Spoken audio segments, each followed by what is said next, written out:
Welcome back to Street Level Marketing. I'm here speaking with Shannon Richardson. And now I want to kind of talk about, some cross industry lessons. I mean, we're talking a lot about healthcare, but as myself and Shannon, we both had some experience in other industries. So I want to talk about how some of that experience, can work on both ways. So, Shannon, what are the key differences between marketing in healthcare and industry like sports?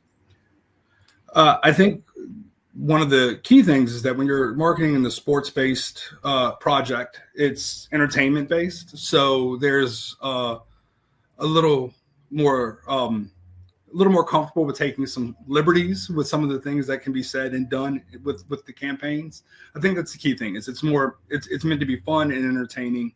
So you definitely take a very, very different approach with that. I will say that the relationship part of it is the same. For me, everything that I've done in this business development and marketing career that I've built up to this point has all been relationship based. And whether you're marketing for a automotive dealership or for a professional football team or for a imaging practice or a primary care physician's office, it's all going to come back to building relationships and being somebody that other people want to work with. Yeah. How can healthcare marketers adopt the high energy engagement tactics used in like something like sports marketing? I think one of the key things wouldn't be necessarily to adopt that with your patient base, but I think you adopt that with your staff. I think Yeah. one of the biggest things that people often overlook that the first people we should be marketing to are the teams that work with us. We want everybody that works for us and comes into our building to be an advocate of whatever it is that we are offering. Those are going to be your biggest cheerleaders, hands down. They're going to go home. They're going to tell people how much they love their job, how much they love their organization. And when someone is in need of a product or a service that we offer, they're going to say, hey, I work for XYZ company. We have something that would be perfect for you. So I think that the high energy and fun marketing part of it is in play with the staff within your office. And I think it's key to really, really focus on that. That is, you market to your customers, which can be your patients, you market to your physicians and your administrators, and you market to your own team as well. I think it's key that you're really taking that high level of energy, that high energy and excitement for the people that walk into your building every single day. What are some of the universal principles in marketing across like healthcare, sports, and other? Branding is probably the key thing, making sure that there's consistency in branding. As we know, a branding shift is huge for everyone. One of the teams that I did some work with a few years back was at the time the Washington Redskins, and they've gone through a few name iterations over the past few years. They went from the Washington Redskins to the Washington football team and now the Washington Commanders. And it is a huge undertaking to rebrand any organization, especially a large organization. And the one key thing to remember is that you're never going to have a 100% hit rate when you do a rebrand. There are some people that are going to look at it and say, oh my goodness, this is terrible. I hate this. I don't like it at all. But you have to make sure that your service that you're offering is strong enough that the logo on the door would not deter them from coming in. As long as they are still willing to work with us, we'll get you to like at some point. It'll become second nature. You'll get used to it. Old habits die hard. You'll get to the point where you'll accept it, and then at some point, hopefully, you'll be willing to wear a T-shirt that has it somewhere on it. But yeah, I think that's definitely key. I'm in kind of a similar situation, here at my company. They were a very large automotive group in the area for almost like 40 years. Wow. And then in April, one of the people that worked with the company for 25 years bought the company and changed it to his name, Tim Moran Auto Group. So now we're, pretty much going through that rebranding phase, right now. And, there's a lot of factors involved, in doing that. How can healthcare marketers like create a sense of team spirit in their campaigns, like similar to sports? Engaging with your people. I think I'm an advocate of doing things not just in the office with your team, but outside of the office as well. You don't have to do extravagant things, but years ago when I was managing smaller teams, I would do things. Sometimes I'd come in Friday morning, an hour before the rest of the team got into the office, and I'd bring in a griddle, and they'd walk in, and I'm in there making pancakes for everybody. We had a team. This was years back, but I think I had a team of about 40 people. And Friday mornings, I'd come in sometime, and I'd just make pancakes for everybody. And it was just a fun thing that we could do to make them feel appreciated, one. And to know that we all are, we're all here sharing common space and a common goal. So we may as well like each other along the way. We want to enjoy the people that we're spending 8 or 9 or 10 hours of our day with. So yeah, I think definitely that's key, is making sure that you're just engaging with people inside and outside of the building.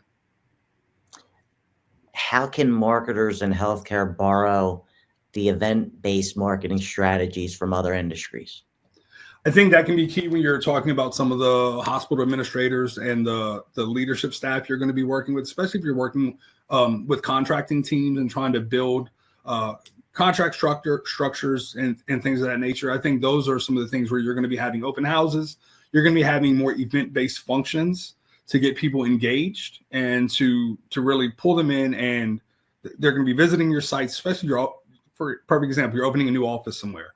You're going to be hosting the community to come in and see your new office. You're going to be hosting physicians to come in and see your new office. And I think that's where having that fun event kind of mentality can be really, really beneficial. I think there's the spectrum of what we try to do is so vast. There's so many different angles that you can take. So really, I don't pretend that I know all of them by any stretch of the imagination, but one of the benefits I've had is I've been able to surround myself with a team that really, really understands what our common goals are, and everybody works together to make sure that we're really hitting targets and making sure we're being as seen as possible. Yeah, I love the event-based marketing. We just did something, this weekend.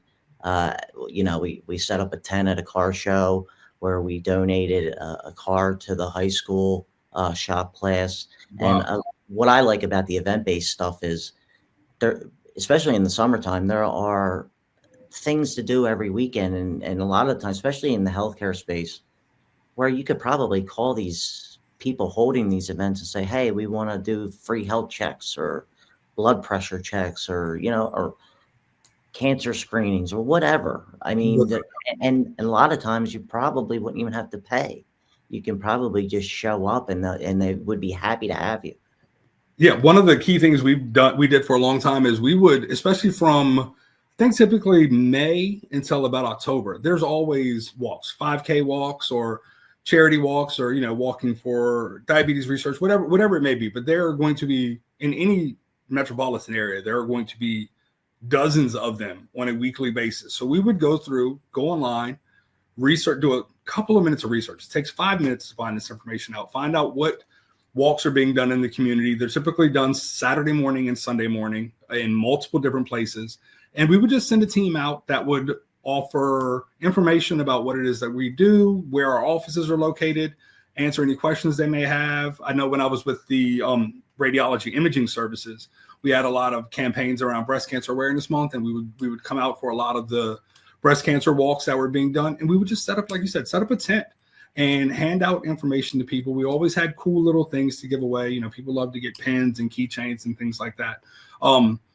Especially, little bottles of hand sanitizer, things that are useful to them in their day-to-day life that you can kind of just throw in your purse or throw in your cup holder in your car. And one of the things that's great with that is now every day when you get into your car, or you reach into your purse or your bag, you're seeing my logo. You're going to see a pen or a little bottle of hand sanitizer or something, a keychain that has my logo on it. And you're going to become very familiar with it. And just subconsciously, you're just going to know that this service is in my community and it's available to me. How do you manage the audience expectations in healthcare compared to more entertainment driven? Dig into that a little bit for me. What do you mean exactly when you say what are the expectations? I guess, is there things you got to watch out for in healthcare that you're not going to really kind of watch out for in like entertainment that you want to make sure you don't cross? I think that's the key thing, making sure you don't offend anybody. I think when you're a music-based entertainment or sports-based entertainment, there are some liberties that are taken. There's a little bit of rowdiness and fun that everyone enjoys themselves, but there are things that are acceptable, and you need to understand the venue and you need to understand your audience, who it is that you're speaking to. What's acceptable at a football tailgate or pep rally is definitely not going to be the same as what's going to be acceptable at a breast cancer walk. So you need to make sure that you know who your audience is, exactly what it is, the message that you want to convey. I'm also a big advocate of getting together everyone that's going to be on site that day. So if you're doing one of the walks or something I was talking about, a weekend event, get the entire team, 5 or 6 people, whoever's going to be there that day helping out. Make sure that you discuss with them before anybody else shows up. Today, this is our message. This is the message we want to get out to everyone that comes to our table or stops by our tent or our booth or whatever. This is our message. And just you want to listen in throughout the day to make sure you're hearing that message reiterated and being focused on. Well, that was some great information. And, we're coming out of time for this particular segment. We want to come back and I want to talk about leading with strategy in a dynamic healthcare landscape. So we'll be back with a word from our sponsors.